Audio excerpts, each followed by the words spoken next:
Hey, I'm Matt Geiger. My goal is to do the research to provide the full story on issues. So I've got to be honest, prior to digging in, I always thought the only way to deal with campaign finance reform was the near impossible task of a constitutional amendment to get money out of politics. But after I actually did the research, I not only feel that is not the best way to go, but I don't even think it would be much help at all. So how did I get to that point, and what are the solutions? That's what this video is all about. So we need to start by defining the problem. I always assumed money in politics was the problem in and of itself, and that's sort of the case, but it's the way that money corrupts that's really the problem in the system. So the problem is corruption. Politicians voting or acting differently because a group offers the politician something in return. So now we turn to the research. The vast majority of research indicates lawmakers aren't more likely to support legislation in response to campaign contributions. Most researchers believe it's actually the other way around. Lawmakers have a certain opinion on an industry or a group, and those industries and groups in turn give politicians money to help get them elected. So you might be saying, well, if these groups aren't buying votes, what are they getting for their money? And the answer is access to legislators. And that's where lobbyists come in. So before I go on to lobbyists, I want to say that as an aside, that so far there's nothing nefarious here. There's a key concern though. Campaign contributions do create unequal access. In a perfect world, all interests would get equal access and would be equally heard by legislators, but that's not what we have, and we can do better. But there's a more pressing problem in my view. So let's talk about lobbyists. Lobbyists exist to advance their public policy. They do this by making the relationship between politicians and lobbyists mutually advantageous for the two of them. For the politician, a lobbyist provides detailed information and expertise on a subject. On the flip side, a lobbyist gets the opportunity to make all of his or her points heard, and they answer any sort of questions. This is the legitimate side of lobbying and the primary reason that we shouldn't just ban lobbying in its entirety, even if that wasn't protected by the First Amendment.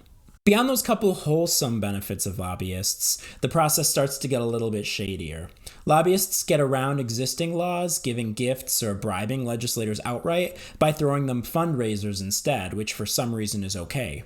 Lobbyists a lot of the time even draft the actual bill for a legislator to introduce, and they work closely with congressional staff to get co-sponsors, organize congressional hearings, write testimony, and provide questions for legislators to ask witnesses, obviously extremely hands-on throughout the entire process. Lobbyists are usually very well connected, and in return for this sort of running of the process, lobbyists can connect politicians with other influential people in the bureaucracy, executive branch, legislative branch, or anywhere else. Finally, and most concerning, the lobbyist can offer a future lucrative job to legislators or their staff. It's easy to see how a legislator would allow a lobbyist to write a bill and usher it through the approval process, especially when that bill may be incredibly technical, industry-specific, and difficult for the average person to even understand. Legislators are gaining a strong network to pass legislation, campaign fundraisers, and an extremely well-paying job out of it. So what can we do to mitigate this very concerning relationship? Like I said earlier, the first problem is that money provides unequal access. Public financing of elections, where you either give everybody a voucher or multiply small donations by some multiple, have both been really successful in at least flattening the playing field.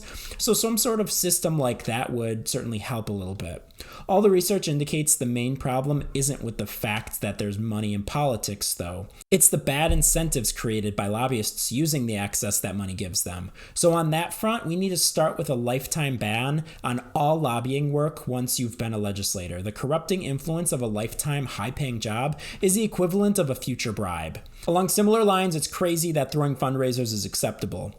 The existing lobbyist laws need to be extended to end that loophole. And finally, and most importantly, I think all communications with a lobbyist should be 100% transparent. That means recorded, documented, and available to the public.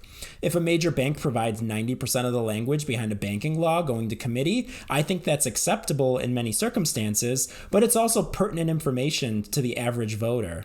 I understand the value in lobbyists writing laws, but the public should be able to have their say into whether that's corrupt or not. I know lots of people are tied to the phrase get money out of politics, but the reality is that if you were to eliminate money from politics, which would be a near impossible task, I can almost guarantee that companies and groups will just dump more money into building up lobbyists and will impact policy the exact same way they do today. It's what the vast majority of research says, and it's where the logical incentives for politicians point.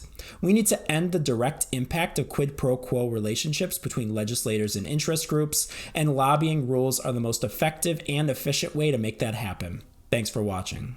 Hey, if you found this video interesting or useful, please give it a thumbs up, put a comment below, and subscribe to my channel to get any updates on new videos.